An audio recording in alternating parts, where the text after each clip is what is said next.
त्रिकोणमिति।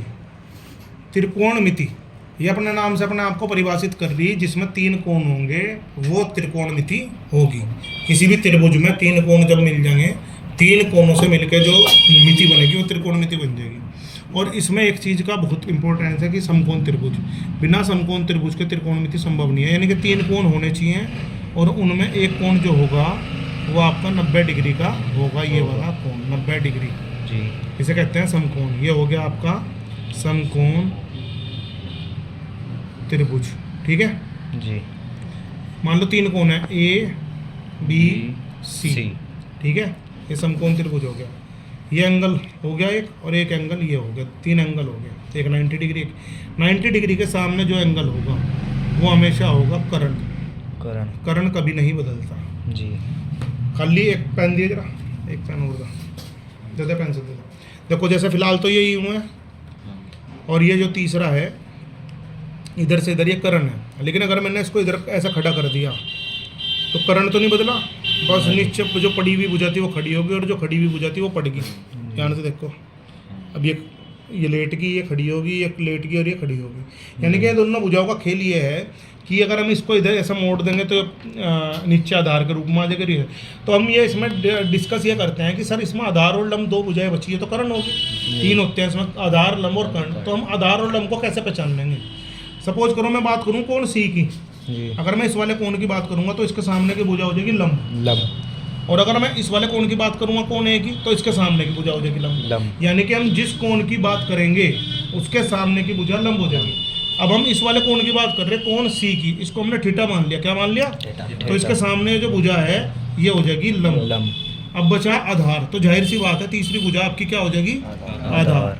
और अगर हम बात करते हैं इस वाले कोण की, तो ये लंब हो जाता है और ये आधार। यानी कि जिस कोण की बात करेंगे उससे जो जुड़ी हुई भुजा होगी वो आधार हो जाएगी और उसके सामने की भुजा क्या हो जाएगी? लंब। त्रिकोणमिति में 6 त्रिकोणमिति अनुपात हैं: साइन, कोस, टैन, कोट, सेक और कोसेक। 1 2 3 4 5 6, ये 6 त्रिकोणमिति अनुपात इस त्रिकोणमिति में हम सब जगह यूज करते हैं। अब इसे याद करने का एक फॉर्मूला है, लल्लू आम लाया कहो कैसे आया। लल्लू आम लाया कहो कैसे आया। लाल बटे कक्का। ये होता है साइन, ये होता है कोस, ये होता है टैन, इसका उल्टा ये होता है कोट, ये होता है सेक और ये होता है कोसेक। यानी कि साइन हमारा हो गया लंब बटे कर्ण, कोस हमारा हो गया आधार बटे कर्ण, और टैन हमारा हो गया लंब बटे आधार, कोट हमारा हो गया आधार बटे लंब, सेक हमारा हो गया कर्ण बटे आधार, कोसेक हमारा हो गया कर्ण बटे लंब। एक बात देखो, साइन लंब बटे कर्ण है और कोसेक कर्ण बटे लंब है। यानी कि साइन का उल्टा कोसेक है। यानी कि अगर हम साइन को ऐसे लिख सकें, साइन बराबर जो साइन थीटा बराबर होता है वो 1 बटे कोसेक थीटा। इसका मतलब कोसेक थीटा क्या हो जाएगा? 1 बटे साइन थीटा हो जाएगा ना भाई। जब ये इसका उल्टा है तो ये इसका उल्टा हो गया, इसका उल्टा हो गया। इसी तरह टैन थीटा बराबर हो जाएगा 1 बटे कोट थीटा, और कोट थीटा बराबर हो जाएगा 1 बटे टैन थीटा। इसी तरह सेक थीटा बराबर हो जाएगा 1 बटे कोस थीटा, और कोस थीटा बराबर हो जाएगा 1 बटे सेक थीटा। क्लियर हो गया था ना?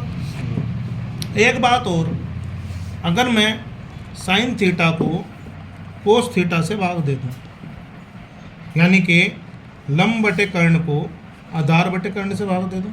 भाई लंब बटे कर्ण साइन थीटा है, कोस थीटा आधार बटे कर्ण, तो कर्ण से कर्ण कट गया, क्या बच गया? लंब बटे आधार। यानी कि साइन थीटा बटे कोस थीटा बराबर क्या आ गया? लंब बटे आधार। और साइन थीटा बटे कोस थीटा लंब बटे आधार किसके बराबर है? टैन के। ध्यान से देखो, लंब बटे आधार किसके बराबर है? टैन के। तो साइन थीटा बटे कोस थीटा क्या बन गया? Tan theta. एक फॉर्मूला आपका ये बन गया। यानी कि फॉर्मूला नंबर 1 2 3 4 5 6 7 8 9 10 11 12 13 14 क्या बन जाएगा अगर मैं कोस बटे साइन कर दूं?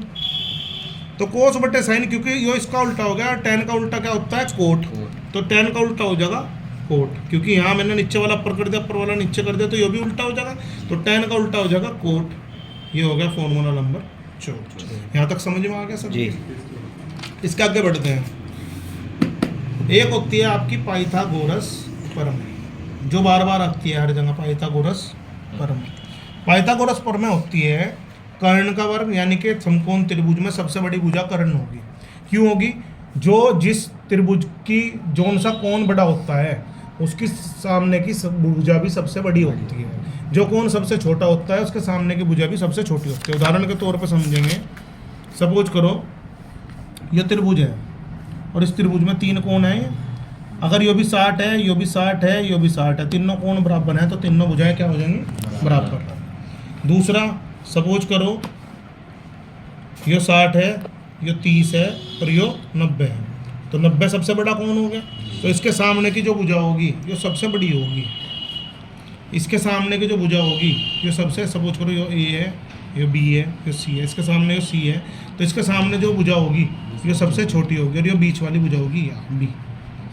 जो कोण बड़ा उसके सामने की भुजा बड़ी और जो कोण छोटा उसके सामने की भुजा छोटी। त्रिभुज पाइथागोरस प्रमेय में कर्ण सबसे बड़ी भुजा इसलिए है क्योंकि इसके सामने का जो कोण है वो 90 डिग्री है और त्रिभुज के तीनों कोणों का योग होता है 180। तो 180 में से एक कोण अगर 90 का हो गया तो जाहिर सी बात है बाकी 2 कोण उससे छोटे होंगे। तो कर्ण का वर्ग बराबर आधार का वर्ग जमा लंब का वर्ग। इसे ऐसे लिख सकें हम, कर्ण का वर्ग बराबर लंब का वर्ग जमा आधार का वर्ग। लिख सकें? लंब का वर्ग इधर आ गया, आधार प्लस में हम इधर उधर लिख सकें। हमने इसे 3 बार लिख लिया याद करने को। कर्ण का वर्ग बराबर लंब का वर्ग प्लस आधार का वर्ग।